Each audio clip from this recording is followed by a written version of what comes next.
consequence to the American people, but that the media really does not cover it all. And I want you also, when we think about making change in America, understand the role of corporate media, who owns corporate media, understands the intrinsic conflicts of interest, what will be discussed, what will not be discussed. For example, we have had for 30, 40 years a disastrous set of trade policies in America. Now, trade is not a sexy issue, and a lot of people don't even know what I mean by trade. What do I mean by trade? For the young people, let me just say this. There was a time in this country 40, 50 years ago when if you went into a department store, you would buy products manufactured in the United States of America.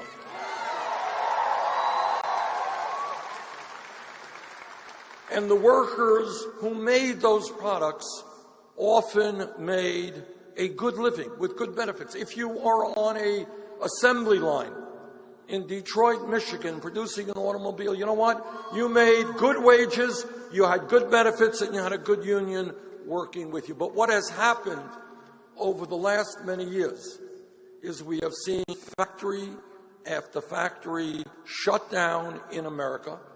Those jobs go to low-wage countries. Corporations go all over the world figuring where they can get the cheapest labor possible. They leave Mexico, where wages are low, because they can find cheaper wages in China. They leave China because wages get a little too high to go to Vietnam.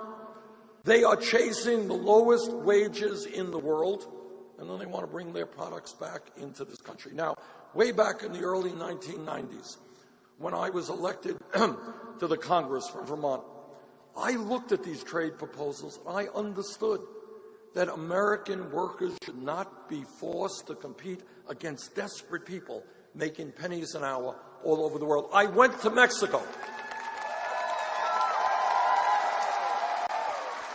I went to a region in Mexico. It's called the Maquiladora region, which is a special tax zone. And I saw the workers there who were working in these shiny, beautiful American factories. Beautiful factories. And I went to visit their homes. But you know what? They weren't living in homes. They were literally living in cardboard shacks with filthy drinking water, making pennies an hour. So what I said way back in the early 1990s, I said, wait a minute, this NAFTA trade agreement is not going to be fair to American workers and actually not fair to the people of Mexico.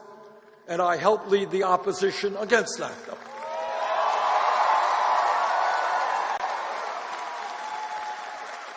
Secretary Clinton, who was then First Lady, thought that NAFTA was a good idea. I was right, she was wrong.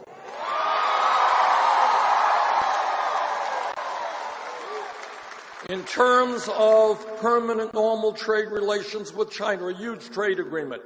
No, I did not think it was appropriate for people in our country to be forced to compete against very low-wage workers in China.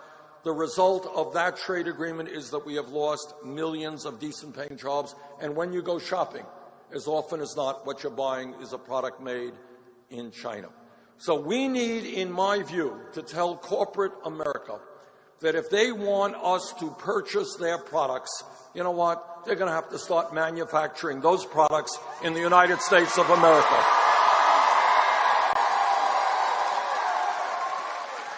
So this is and when you talk about why is it that wages are going down in America?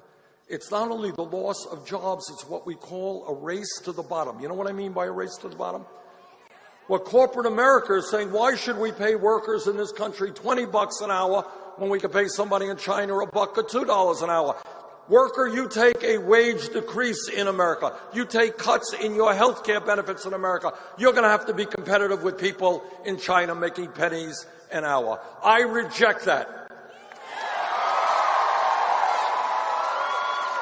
I want to see poor people around the world do better, but that does not mean we have to destroy the middle class of this country to make that happen. So Secretary Clinton and I have a big disagreement on NAFTA and China. She supported that agreement. I opposed it. But let me tell you where we are today when we talk about taking on powerful special interests. And what this campaign is about is asking everybody here, everybody in this country, to think outside of the box. Don't let the media tell you that it's here to here. Your job is to think about what kind of country you want to live in. Don't let them define what your choices are. Today in America, we have a moral economic crisis, and that is we have more wealth and income inequality than any other major country on earth. It is worse today in America than at any time since 1928. Our job is to say, why? Why? Did some nuclear attack take place in America? Was there a tornado that went all over America? What happened such that the middle class is shrinking? What's happening that we have 47 million people living in poverty?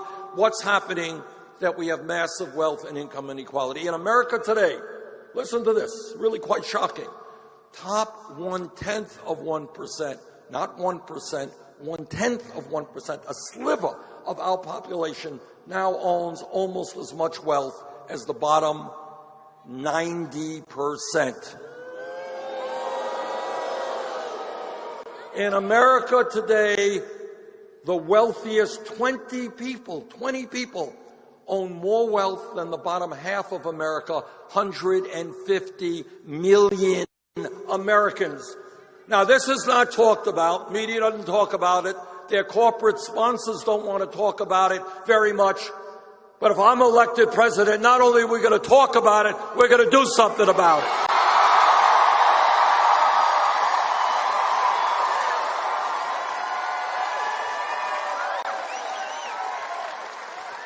We're going to stand together.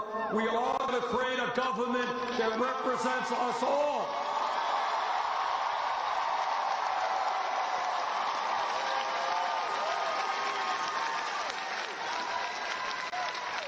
We can win here in Virginia if people come out to vote. Please come out to vote. Help us win. Thank you all very much.